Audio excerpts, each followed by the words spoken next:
Aaron George, Muhammad Inan, Sanju സാംസണ് ശേഷം കേരളത്തിൽ നിന്ന് പോയിട്ട് നമ്മുടെ പ്രശസ്തിയൊക്കെ ഉയർത്തും. കേരളത്തിൽ നിന്ന് സ്ഥിരമായിട്ട് 2 ക്രിക്കറ്റേഴ്സ് ഉണ്ടാവും എന്ന് നമ്മൾ പ്രതീക്ഷിച്ചിരിക്കുകയായിരുന്നു.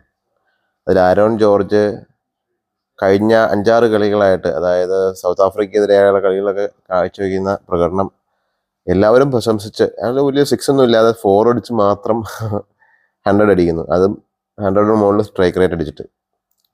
വൺ ഡേയിലെ വേൾഡ് കപ്പ് ഇപ്പോൾ നടന്നുകൊണ്ടിരിക്കുകയാണ്. അപ്പോൾ നമ്മളെല്ലാവരും പ്രതീക്ഷിച്ചു വേൾഡ് കപ്പ് ടീമിൽ ഇവർ 2 പേരും ഉണ്ട്, മുഹമ്മദ് ഇനാനും ഉണ്ട്, ഓൾറൗണ്ടറാണ്. കൂടാതെ നമ്മുടെ 2 പയ്യന്മാരും ഉണ്ടാവും നമ്മൾ വിചാരിച്ചിട്ടിരുന്നു. പക്ഷേ കേരളത്തിൽ നിന്നുള്ള ആരും അവിടെ വളരാൻ സമ്മതിക്കത്തില്ല. കേന്ദ്രത്തിൽ ആ ഒരു സംഭവം കാണുന്നത്. അവസാനം സ്ക്വാഡൊക്കെ പ്രഖ്യാപിച്ചു. 15-അംഗ ടീമിൽ ഇവരുണ്ട്.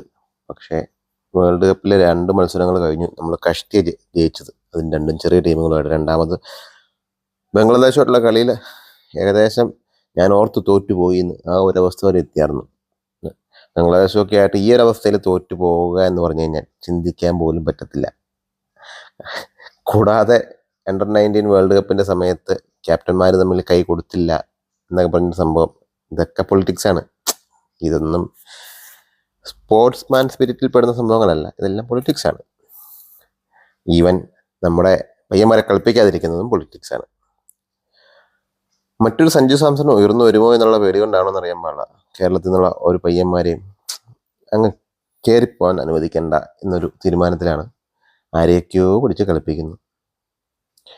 ആരോൺ ജോർജിന് പകരം കളിച്ച് പയ്യൻ ഫസ്റ്റ് പോലെ ഗോൾഡൻ ഡക്ക് ആയിട്ട് കയറിപ്പോയി. ആ പയ്യന്മാരെ വില കുറച്ച് കാണുകയല്ല. പക്ഷേ കേരളത്തിൽ നിന്ന് വരുന്ന പയ്യന്മാർ ഈ അണ്ടർ-19 വേൾഡ് കപ്പ് നമ്മളൊന്നും ശ്രദ്ധിക്കുകയും ചെയ്യാത്ത, പക്ഷെ നമ്മളൊക്കെ സൗത്തിൽ നിന്നുള്ള ആൾക്കാരെ അധികം ശ്രദ്ധിച്ചു തുടങ്ങിയത് നമ്മുടെ പയ്യന്മാരൊക്കെ കയറി തുടങ്ങിയ പിന്നെയാണ്. എന്തായാലും സൗത്തിൽ നിന്നുള്ള പിള്ളേരൊന്നും വളരണ്ട എന്നൊരു തീരുമാനമാണ് എടുത്തേക്കുന്നത്. ഇനിയുള്ള മത്സരത്തിലെങ്കിലും അവർക്ക് ചാൻസ് കൊടുക്കും. ആ ടീമിലുള്ളവർ, കോച്ച്, ടീം മാനേജ്മെൻറ്റ് അല്പമെങ്കിലും കരുണ, അല്പമെങ്കിലും ബുദ്ധി കാണിക്കും എന്ന് പ്രതീക്ഷിച്ച് കാത്തിരിക്കുന്നു പയ്യന്മാരുടെ കളി കാണാനായിട്ട്.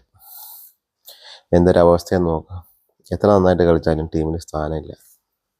കളിക്കാത്ത ആൾക്കാർക്കൊക്കെ ഒത്തിരി സ്ഥാനമുണ്ട്. ഉദാഹരണം ഇന്നത്തെ കളി ഇപ്പോൾ കണ്ടുകൊണ്ടിരിക്കുകയാണ് റാണ. ആ റാണയുടെ സ്ഥാനത്ത് ഹാർദിക് പാണ്ഡ്യ വന്നിരുന്നാൽ പോലും എത്ര അടിപൊളിയായിരുന്നു. അവസ്ഥ ഇന്ത്യൻ ക്രിക്കറ്റ് ടീമിൻ്റെ അവസ്ഥ.